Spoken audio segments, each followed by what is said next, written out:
आ गए आप। आ गए हो तो चैनल को सब्सक्राइब कर लेना, वीडियो अच्छी लगे तो लाइक और शेयर कर देना और हाँ, बेल आइकन जरूर दबा देना ताकि आपको नई वीडियोस की नोटिफिकेशन मिलती रहे।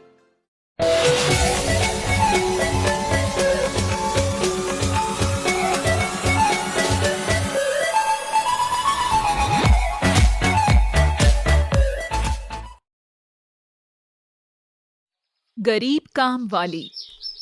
यह कहानी है फतेहपुर की, जहां सिम्मी अपने बेटे आयु के साथ रहती थी। सिम्मी के पति का एक एक्सीडेंट में अपने दोनों हाथ गंवा देते हैं, जिसके बाद वो कुछ काम नहीं करते थे। सिम्मी बेचारी मजबूरी में घर घर जाकर काम करने लगी, क्योंकि उसे अपने बेटे आयु की परवरिश अच्छे से करनी थी। एक दिन सिम्मी का पति उससे कहता है, सिमी तू कितनी मेहनत करती है, ये सब मेरी वजह से हो रहा है। ना मैं फैक्ट्री में अपने हाथ खोता और ना तुम्हें मजबूरी में आकर घर घर जाकर काम करना पड़ता।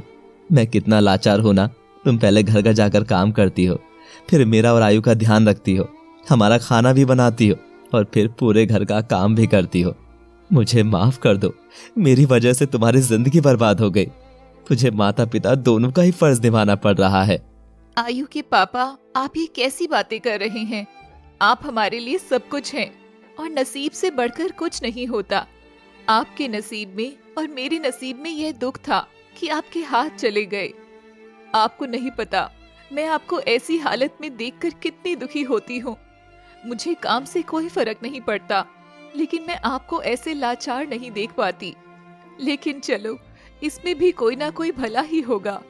मैं तो इतनी खुश नसीब हूँ कि मुझे आप जैसे पति मिले हैं जो मुझसे इतना प्यार करते हैं।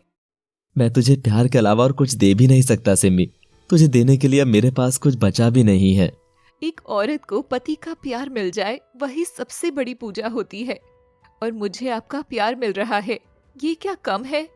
मैं तो दुनिया की सबसे खुश नसीब लड़की हूँ। मेरा जैसा खुश नसीब तो किसी का हो ही नहीं सकता। और आप ये फालतू की बातें मत सोचिए, बस आप अपना और आयु का ध्यान रखिए। बाकी घर की जिम्मेदारी उठाने के लिए मैं हूं ना। पत्नी अर्धांगिनी होती है, यानी पति का आधा शरीर, तो आपका आधा काम तो मैं बांट ही सकती हूँ ना। क्या फर्क पड़ता है कि काम आप करें या मैं? आप भी तो घर रहकर आयु का ध्यान रखते हैं, यह क्या कम बात है? एक बच्चे को संभालना बहुत बड़ी बात होती है। सिम्मी और उसका पति एक दूसरे से बहुत प्यार करते थे। दोनों का एक ही सपना होता है कि वह अपने बेटे आयु को पढ़ा लिखा कर एक बड़ा आदमी बनाए। सिम्मी भी यही सोचती है, मेरा बच्चा पढ़ लिख जाएगा, बड़ा आदमी बन जाएगा, तो उसे फैक्ट्री में काम करने की जरूरत नहीं पड़ेगी और उसके साथ कभी ऐसा नहीं होगा जैसा उसके पिता के साथ हुआ। वो अपना जीवन अच्छे से व्यतीत कर पाएगा, हमारी तरह उसकी जिंदगी में कोई दुख नहीं आएगा। फिर सिम्मी दिन रात मेहनत करती थी। एक दिन सिम्मी अपने पति से कहती है, अजी, आज मुझे मालकिन ने बताया है कि हमारे शहर में एक ऐसा स्कूल खुल रहा है जहाँ पर गरीब के बच्चे अच्छी से अच्छी पढ़ाई कर सकते हैं। तो मैं सोच रही हूँ कि मैं अपने बेटे आयु का वहीं पर दाखिला करा देती हूँ, जिससे उसे और भी अच्छी पढ़ाई करने को मिलेगी। सिम्मी, लेकिन स्कूल की फीस ज्यादा होगी, तुम इतनी फीस नहीं दे पाओगी। कैसे करोगी ये सब? तुम इतनी मेहनत करती हो, जब हम आयु को स्कूल में पढ़ा पा रहे हैं तो क्या जरूरत है? और अगर हमें उससे बड़े स्कूल में पढ़ाना है तो हमें और पैसे इकट्ठे करने होंगे। उसमें गरीबों को बहुत सुविधा मिलती तो है, पर उसमें पैसे भी तो जमा करने होते हैं, वो हम कैसे करेंगे?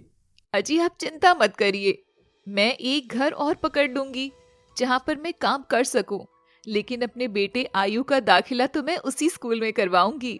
मैं नहीं चाहती कि मेरा आयु हमारी तरह दुख झेले, इसलिए मैं कल ही जाकर दूसरा काम ढूंढती हूँ और काम करती हूँ। पर मैं दूसरी औरतों से सुना है कि हमारी यहाँ की औरतें रात को कढ़ाई का काम भी करती हैं। मैं वह कपड़ा लाकर कढ़ाई का काम शुरू कर दूंगी। रात को कढ़ाई का काम करूंगी और दिन में घर घर जाकर काम करूंगी। हमारे पास अच्छे खासे पैसे आ जाएंगे, जिससे हम अपने बेटे आयु को खूब पढ़ा पाएंगे। सिम्मी अपने पति की एक बात नहीं सुनती और वह अगले दिन ही जाकर काम ढूंढ लेती है और वह एक घर और पकड़ लेती है। सिम्मी दिन में घरों का काम करती थी और फिर रात को वह कढ़ाई के कपड़े ले लेती थी। सिम्मी दिन रात मेहनत करने लगी। धीरे धीरे आयु बड़ा होने लगा। उसका स्कूल में दाखिला हो जाता है, जहाँ पर सिम्मी उसे करवाना चाहती थी।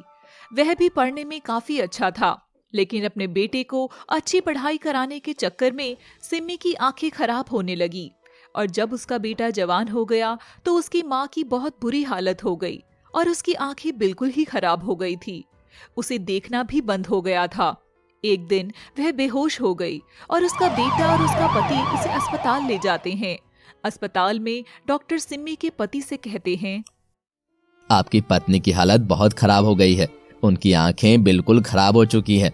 अब वो कभी नहीं देख पाएंगी। उनके शरीर ने भी जवाब दे दिया है।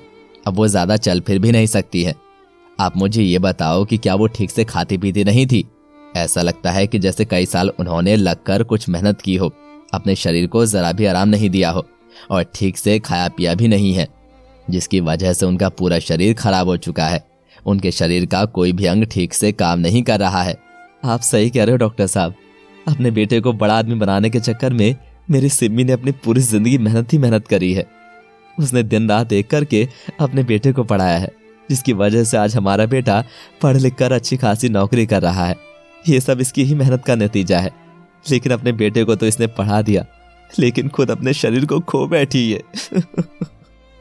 जब आयु को अपनी माँ के बारे में पता चलता है, वह बहुत दुखी होता है और वह अपने माता पिता का पैर पकड़कर शुक्रिया अदा करता है कि इन्होंने उसके लिए इतनी मेहनत करी है। और वह उनसे वादा करता है कि वह उन दोनों के हर दुख को दूर करेगा।